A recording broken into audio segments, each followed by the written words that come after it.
a four-letter word.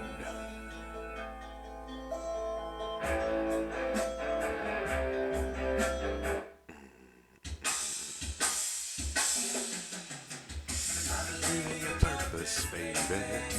Probably can't hear that too well. That's okay. I believe in your purpose. Oh, baby. Then again,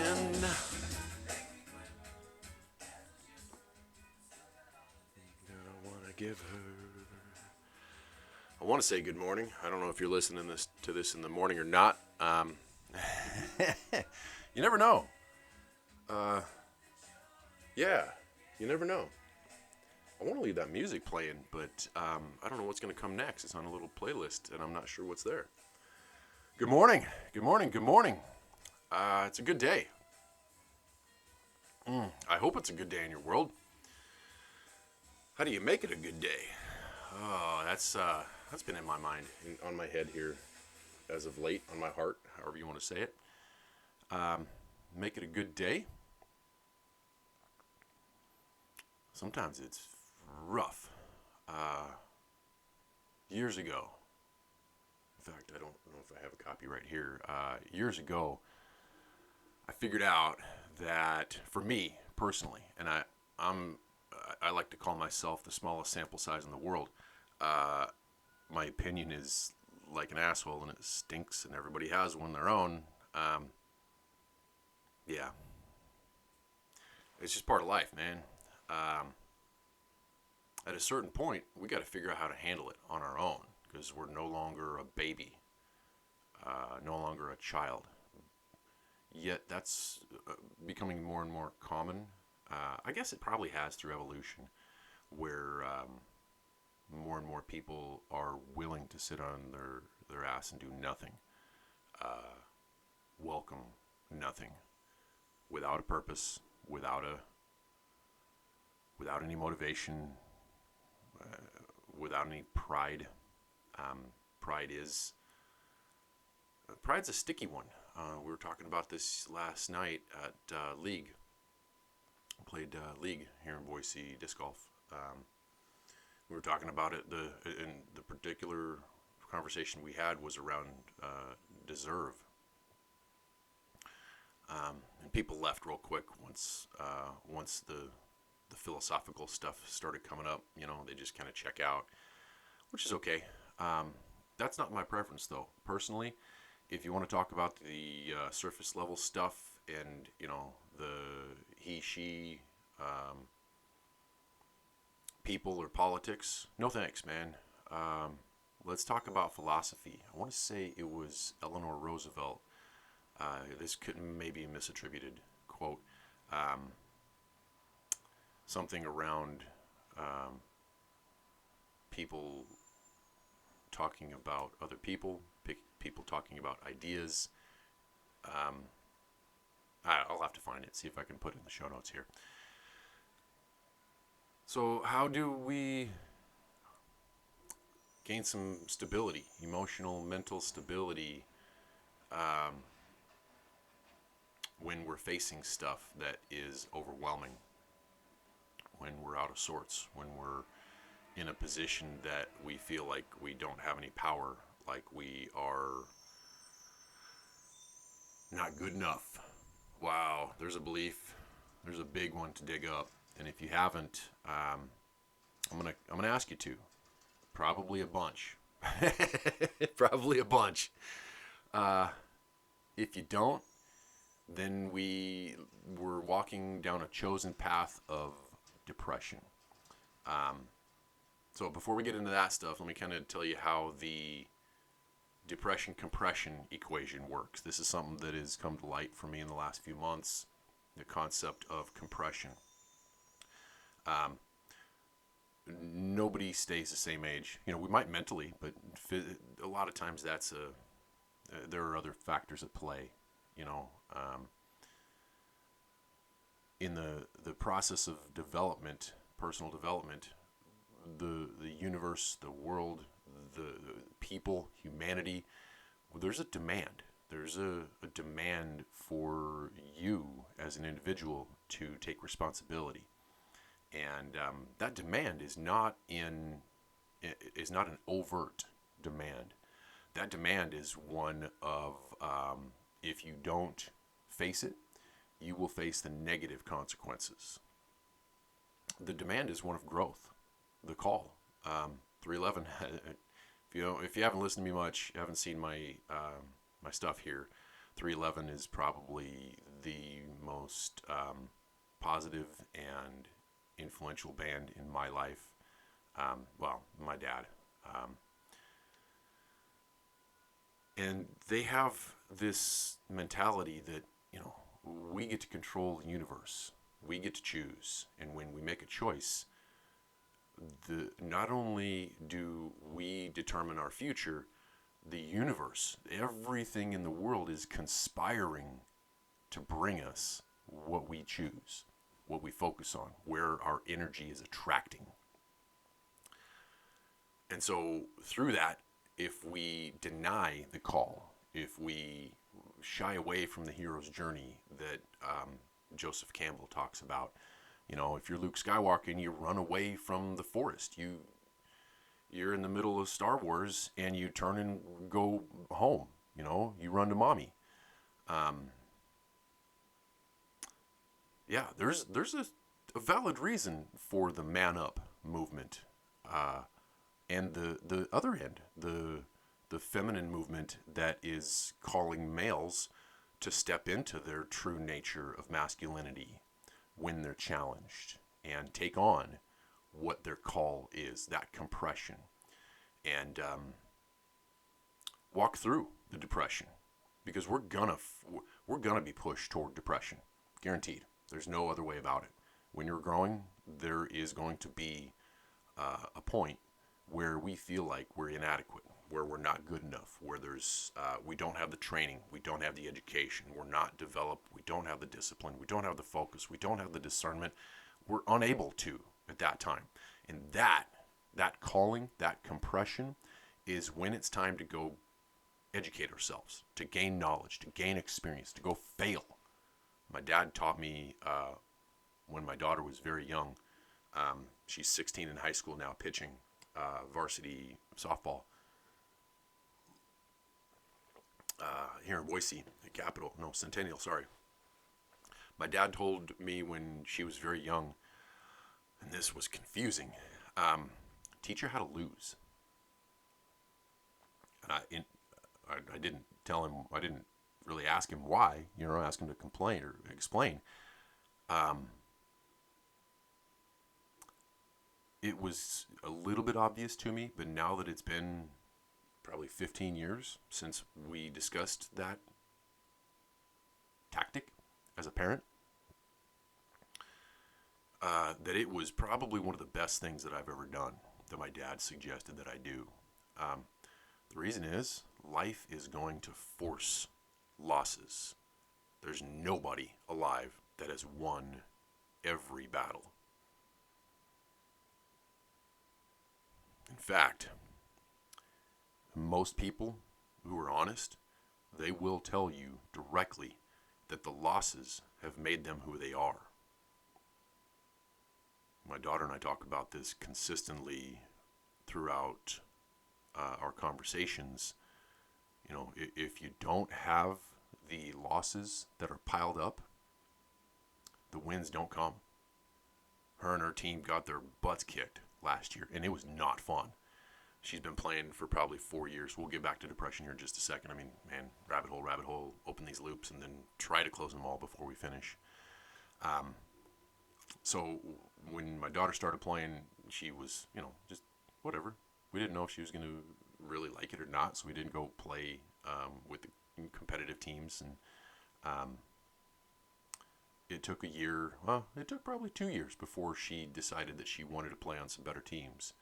And I could tell when she was a kid, we took her to a dance class, and she got frustrated. She was like probably 4 years old. She got frustrated that the 3-year-olds and other 4-year-olds in the class were not paying attention.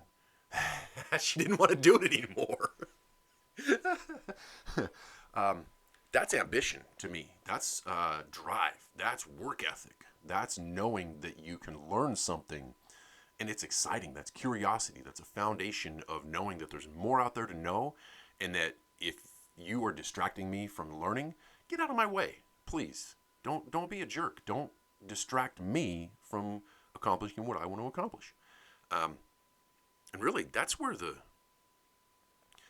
internal choice comes for each individual when that compression is presented.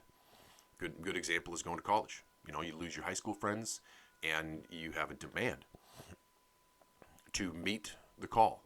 The next stage of your life is there calling, saying, "Hey, here's an opportunity. You want to take me, or do you want to sit at home and drink with your buddies and not wake up Saturday morning when the sun rises to go enjoy it?" Quit drinking recently. Another little fun piece that changes the way life works. Okay, back up the rabbit hole. My daughter, yeah. How do we meet the compression and stay out of depression? Learn. Go find new friends. Go shed your friends that are holding you down. Are you gonna, if they're choosing to drown themselves in alcohol, are you gonna drown with them? Are you gonna let them take you down? You get to. College athletics is a great field to examine there. I didn't make the most wise choices. I had an opportunity to play at the next level, playing baseball in college. Yeah, I just didn't take advantage of it, and that's okay. That's on me. I accept that. That's my responsibility to live with. And the second arrow, as it's called, that's my responsibility as well. If that second arrow is shot by me, as in my attitude toward myself, continuing the not good enough and punishing, making a judgment about the past choices that I've made, and then shaming and blaming myself. Whoa, man, if there's a way to get that out of life, it becomes enjoyable. Even the losses become enjoyable because there's no severe judgment. We have a minimum level of judgment. There's no shame accompanying the judgment, and there's no blame to keep us in the place we are. That's part of the call. That's seriously, this is where I start to get excited about watching people grow, especially the people who have been attracted to what I do, who I am, and how I work, are curious, ambitious men. And they might be 60. It doesn't matter. They might be 15. When a guy sees that there's more in life, and that there's an opportunity, and that there's somebody out there who gives a shit about who they are, their development, and takes pride and joy, I'm getting, man, this is the inside tingling goes when I start talking about this stuff, and I get emotional going, there's more in life than where you are. Maybe there's not for some, but look at guys like Jeff Bezos. Controversial, but man, he's going after the future. He's going after space travel. Richard Branson is another one. And these guys have more money than God. I mean, an interesting way to say it, because God has all the money in the world. God, the universe, however you want to say that. The ever-present, omniscient, omnipotent, everything, which is indescribable by words. The people who come to understand that there's more, we start to get together and identify with each other, saying, yeah, thank you. You're some steel that I want to get sharpened by. You are somebody who has what I want. Yeah, and I have people in life like that. There's a few of them. I've mentioned a bunch of them on this podcast, if you will. I really don't know what the hell this is. A lot of people think a podcast has to include guests and interviews. I've been asked, when are you going to start interviewing? I don't know if I ever will. Maybe, maybe not. If there's a time for it and a place, and there's somebody who has a desire, and we can have some conversation that would be worthy of recording and exposing to the world, sure, let's do it. A few people come to mind. I've been thinking about this. Number one is probably my dad. So if you see a podcast with my dad on it, check it out. It'll be a good one. Trust me, because we're going to get into some deep stuff that most people probably won't on their podcasts, because they want to sound like they're all happy and up and up, and that's not the way life is, man, especially after tragedy, especially after something that is that has the power to shatter your foundation of what life means. I do not wish that on you. And if it's happened in your life,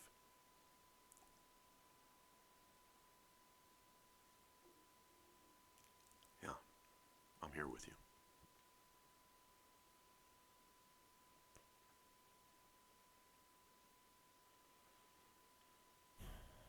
Lots of people, most people in this world, have experienced something that would be deemed trauma. I just got finished with a certification for trauma-informed coaching, and it was eye-opening. The degrees of trauma, how PTSD is formed, how all of the ways that we handle trauma can present through anger, sadness, drugs,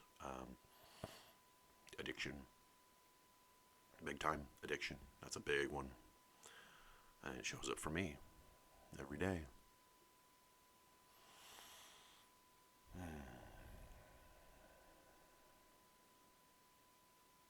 Let's take a minute and just breathe. Meditation is where I wanted to start this, and let's get to that. If there's some open loops, if there's some questions, please let me know. Happy to answer anything I can. If you'd like to, if you'd like to be on this, let me know. There are enough people in this world who don't know where they're going, who don't know where they are, to even figure out where they are going, where they want to go, that this is worth it. Putting this down, writing, learning how to speak, learning how to write, learning how to present an argument, logic. It seems like it's ballyhoo. I'm doing a decent job not swearing. I'm doing okay. And it seems like it's ballyhoo. Ballyhoo! It's funny, the stuff that pops in your head. The older I get, the less I care. The less I give a shit about others and their opinion of me. Because in reality, in, I don't know, a year, is it going to matter? In 10 years? What about 100? If you're watching this in 100 years, yes. If you're watching this, it's 2025. If you're watching this in the year 2125, then cool. I've done my job. That means that I've created something sustainable. And I'm not here any longer, if it's 100 years later, to receive the praise, to step into my ego being and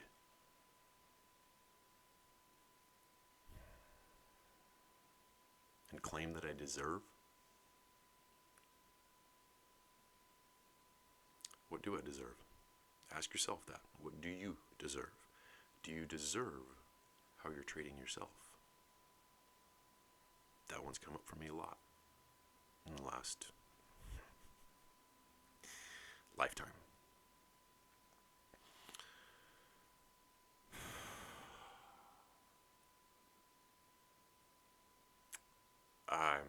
I want to figure out a way to quit eating sugar, the fructose, not the glucose. The natural sugar's okay. the artificial sugar is, man, it's I'm in pretty good shape. Ego. I'm in pretty good shape, and I'm disappointed with myself at times because I go buy a box of cookies and eat the whole thing. Did I just say that? Oh man, I can eat a lot. I'm a big guy. If you ever meet me, yeah, I'm 6'2", 190, and you know I have presence. I stand up tall. I look people in the eye. And I've noticed, if you watch the earlier editions here, you'll see that I avoid the camera a little more than I do now. Yeah, development, man. Growth. Challenging ourselves. It's a positive thing. It will help you meet the demands of life.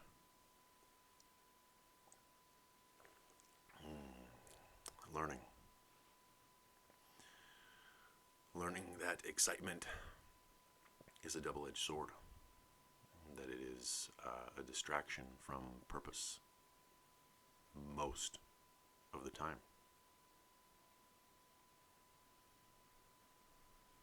Meditation.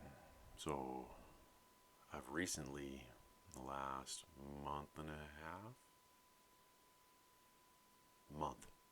really the last month, I've dedicated myself to minimum of 2 times a day of meditation. And typically that's an hour and a half to 2 hours of meditation. And I'll sneak in a third. Sometimes it's just self-directed breathing for 5 minutes in the sun. But that hour and a half now is starting to turn into more of this. And that's the directed excitement. The choice to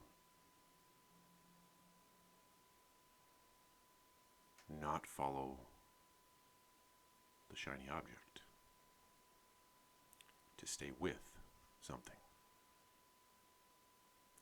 And what that looks like for me is slow, methodical pace in my speaking, in my thinking, in my actions. There's time for excitement. There's time for go time. And maybe that's part of the reason that this is attractive, that the energy that I present is attractive, is that I have mindfulness. I've cultivate, that was one of the words of the year a couple of years ago, maybe 24. I've cultivated a mindset of ease with timely excitement. And that might be a decent formula for leadership. Self-leadership. Sky Stack. He actually, I have not seen many people discuss the term self-leadership. Sky, if you're seeing this, thank you. I've been following you for a while. Let's get together. I'd love to chat. Yeah, lots of things going on. Lots of growth phase. I'm staying disciplined right now, and I know you've reached out to me, and I appreciate it. So yeah, let's get together and chat. Maybe have a coffee. Figure out this self-leadership type stuff. Most people are okay with not choosing to lead themselves. And, when you find somebody who believes in you to the point where they know you can, and they expect it of you, and then eventually demand it of you. One of the guys that I've been working with, who I've had the pleasure and honor to work with over the last 4 years, just turned into a really good friend of mine, Matt Douglas. I can share a little bit about his story. I know he'd be okay with it. If you see this, thank you, Matt. I appreciate it. Matt lost his mom, I believe, to cancer about 4 years ago. And I feel like apologizing for this emotion that comes up. But that's not, I don't apologize. I appreciate your patience. Thank you for staying with this. Because what we go through here is bigger than me. It's bigger than Matt. It's bigger than you. It's bigger than all of us. We're here to lead. And I'm talking to you. This is why men are attracted to this. And this is just my opportunity. This isn't me. This isn't Jordan saying you have to follow me. This is the energy of the universe saying you have a calling. There's something here that has your name written on it. I don't know what it is. I don't know if this is even it for me. I got a 16-year-old. I have her mom to care for in a way. I'm responsible for that. Her and I were married for 15 years. That's not a light number. That's not a small number. Matt lost his mom, I believe cancer. Started working with us, and he found something that he was drawn toward. And it's difficult to describe. I don't know if this will be exactly how he would describe it, but a team of guys who had some purpose and was willing to give a newbie a shot.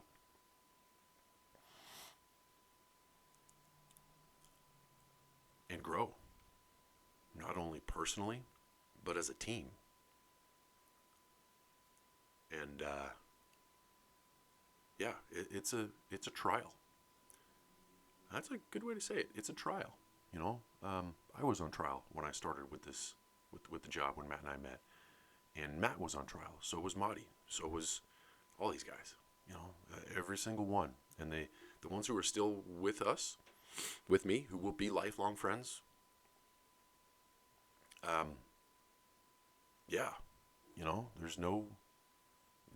Nobody can take that away from me and us as a team. We accomplished something that we are proud to hang our hats on, to have our name on. And so when Matt got hooked up with us and we started running some jobs, he let me know, once we started to connect, maybe a year or so, year and a half after we started working together, his dad was sick and he was going through the shit. He was going through it.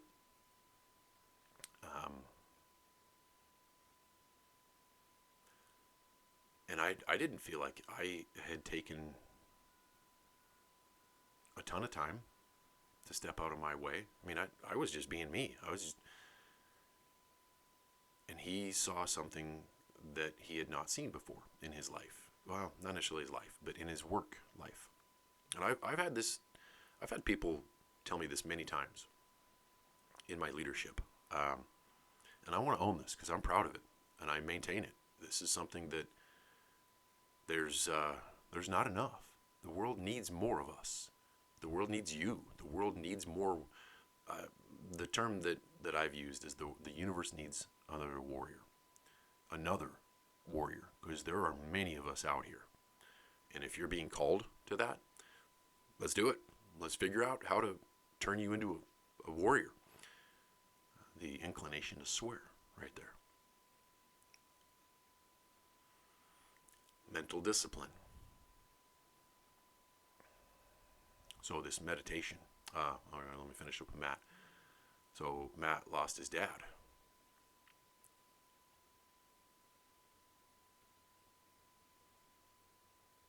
And he was going through the shit. He was deep in it. And he actually chose to move his family out of the home in Nampa that they were living in into his parents' old place. Instead of, take on the responsibility of moving everything out, in a weekend, getting rid of it. he decided to move in, which, man, I don't know if I would have made that decision. Second guesses are always 2020. But he did, and I helped him move from that old house, his old place, into where his parents used to live. Oh man, there was some emotion going on there. Big time emotion. And he stepped up. He's met the call. He could have easily shrank into some past bad habits. Easily. I mean, man, that was the time. That was the time that evil was calling. That the devil. I don't care what your beliefs are, how they work for you. I don't want to apply mine to you. But that was a time where he was ready to throw in the towel a number of times, as I was, and he chose. And man, Matt, if you see this, I'm fucking proud of you, dude. Thank you for doing what you've done for your wife and your kids. Now, if you ever meet Matt, you'll never forget him. He's the biggest teddy bear you'll ever meet, and I'm absolutely serious there. His wife will tell you the same thing. Stephanie will tell you the same exact thing. But he's about 6'6", and has a beard. He looks like a skinny Gandalf. Yeah, best way to describe him. Skinny Gandalf. And you don't want to have that turn on you. I've seen some of it. Not a lot from him, but I've seen some guys that size, and you do not want to have them turn on you. Excuse me. So, congratulations, Matt. You're well on the path. You're stepping up to the call, dude, and that's it. That's why we're here. You have a duty to your wife and your kids. And those are secondary. Your duty is to yourself and your honor and your responsibility in this world that you choose. So Matt chose a wife, and he'll tell you. He's told me many times he doesn't know why that he's been chosen by her to be so lucky. There's in a lot of ways he doesn't deserve it. He'll tell you that. But he has it, and so he's going to hold on and take care of it, and yeah, good job, Matt. Meditation. I don't know if Matt's been meditating. In a way, I'm sure he has. I guarantee he has. Maybe not in the traditional way. But meditation, that process, if you've never done it, let me link some meditations here. Let me give you some. That actually is probably one of the best ways we can spend some time here is talking about how laying the groundwork for meditation and how that can work, how it can be facilitated by somebody who is open and willing to learn. All it takes is a coachable mind. And there are many times I hear people, shoot, my girlfriend even, for years, I can't meditate. I don't know how to. Jared Schuster talks about this a lot. People don't know how. Okay, you don't have to know how. What is required to learn how to meditate is some persistence. An open mind with some curiosity and some persistence. And 15 minutes of time is all. If you don't have 15 minutes, then sorry, you're not willing to lead yourself. Period. That's okay. When you're ready, come see me. Let's talk. Okay?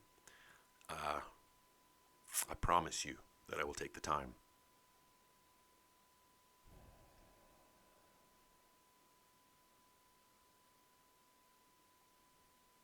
Yeah, I'll take the time.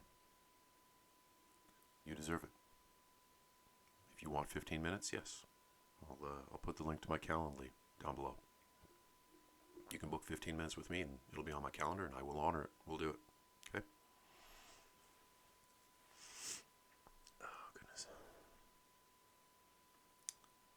we never finished that loop from the last one. Darn it. Okay, let's finish this real quick. Meditation.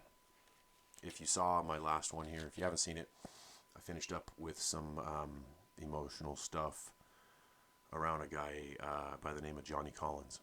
Now, this is really funny because there's a book.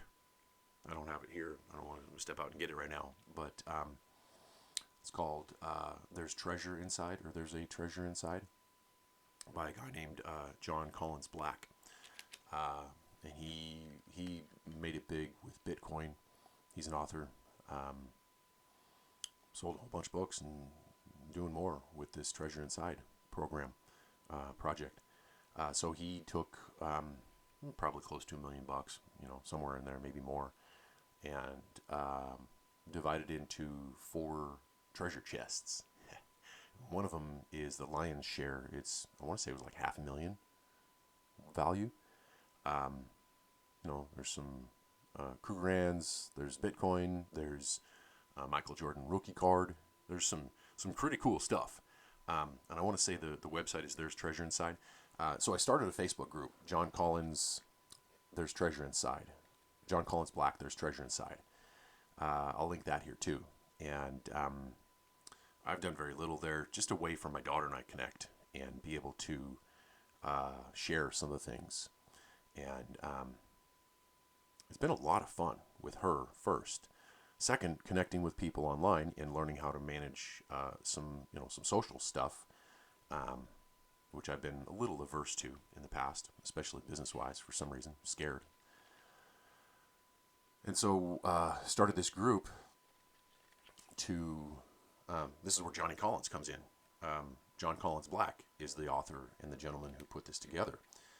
And, by the way, there's 4 other boxes out there. The Forrest Fenn box, the Pokemon box, and a couple others that are hidden in the United States, throughout the U.S. that are just hidden, and this is a treasure hunt. So this book, it's a coffee table book too. It's not cheap. It's $50 or something. Fine, whatever. But it's like, probably 9 by 12, 9 by 11, whatever.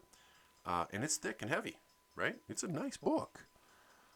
And so there's directions, right? Treasure hunt. So there's directions that lead to,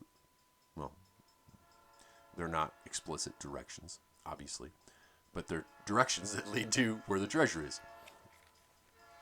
And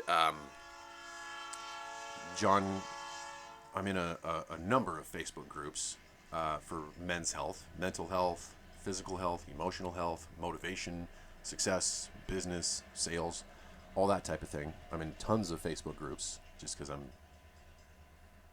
a little older.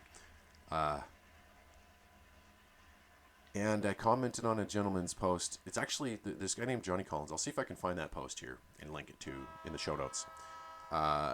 It was serious. It was calling men to their duty. It was self-leadership by Johnny, who I believe is an Irish guy, somewhere in Europe. And he very specifically was putting the hero's journey in explicit terms, where, I believe this was in one of the dad's groups. It was a pretty difficult post to take if you are a dad. I thought anyway. I thought it was a pretty challenging one to face because he's calling people out, And I made a post there, and it was just kind of poking fun at, the seriousness and the calling to. He stated in there, if you're spending a whole bunch of time scrolling and doing stuff, doom scroll on Facebook, that type of thing, or wherever on social, there's more for you. You're wasting your time. You're not fulfilling your obligations. You're not answering the call. You're not honoring yourself. You're not taking on your duty that you have here. Shirking your responsibility. And I made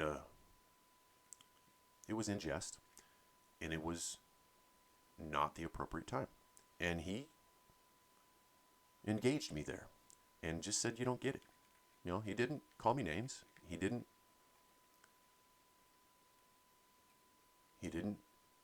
intend to have me feel bad. He was just pointing out. And he DM'd me too.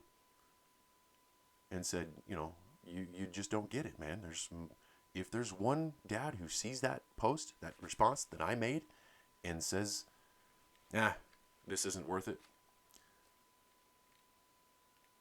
that's not okay. And I went back and forth with him and was ready to just sign it out. See you later. Have a good day, Johnny. I actually wrote him a DM and said, have a good day. And I just disengaged. And that did not sit right with me, because what he said is the truth. If one man sees that I'm making light of Johnny's purpose, there might be somebody that joins me in making fun of others. That is not self-leadership. And that's what Johnny was talking about, specifically. He was asking me to answer my call. So, after a day thinking about this, I want to say it was the next day, might have been late that night, I just deleted my comment. No fanfare, no BS, no, hey Johnny, I'm going to delete this because, no, it's not about me.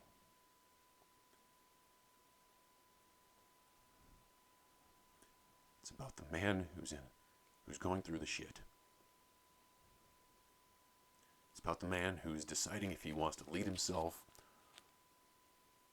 or just say, see you later. It's about the young man who has a choice to make.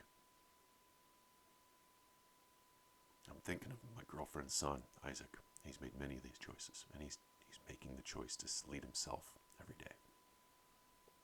21, is making some very difficult decisions right now. That's who I think of.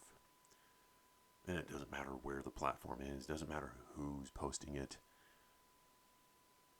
What matters is that when that young man sees Johnny and says, I have responsibility here. I have the calling in front of me. Star Wars, Luke Skywalker, the hero's journey is in front of me. And I get to choose, do I take the first step? And then I get to choose, do I take the next step? Do I take the next step? Do I take the next step? Who's on my path? Do I take the path that is worn? Or do I make my own?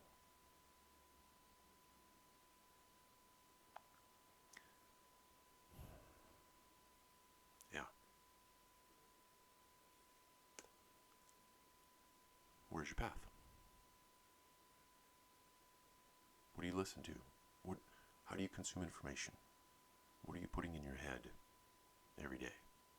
How many years of other stuff have you put in your head that you must unseat, that you must rearrange, that you must dig up? Trust me on this one. If you're young and you don't have a bunch of this shit to wade through, do it now. In 20 years, it is going to be hell to dig this up, because there will be tragedy. There will be challenges. There will be hell to go through. And it might be something that, if you've made choices that are piling more and more on your beliefs that are not built in a foundation of self-leadership and self-love, you're going to have to unpile them, man. There's an image, I'll see if I can find it here and maybe link it.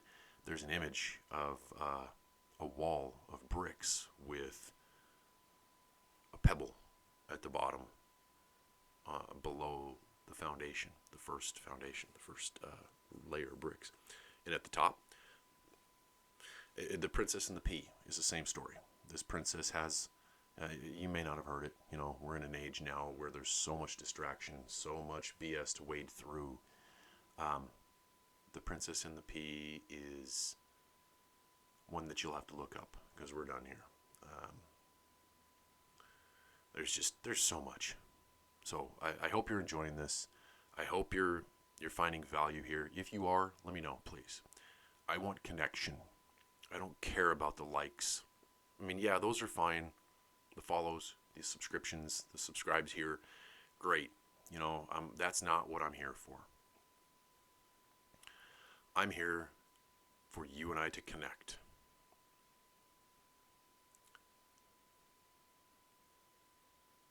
So, answer the call.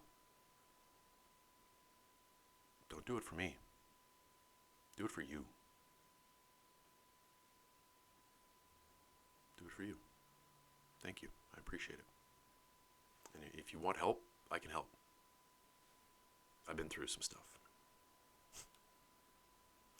I hope you've enjoyed this. I hope you're finding value here. Let me know what you want to see, by the way. Thank you. You know what? I want to do Be Great on the next one. Yeah. We'll go through Be Great next time. Have a great day. Make it amazing. Be amazing. Be great.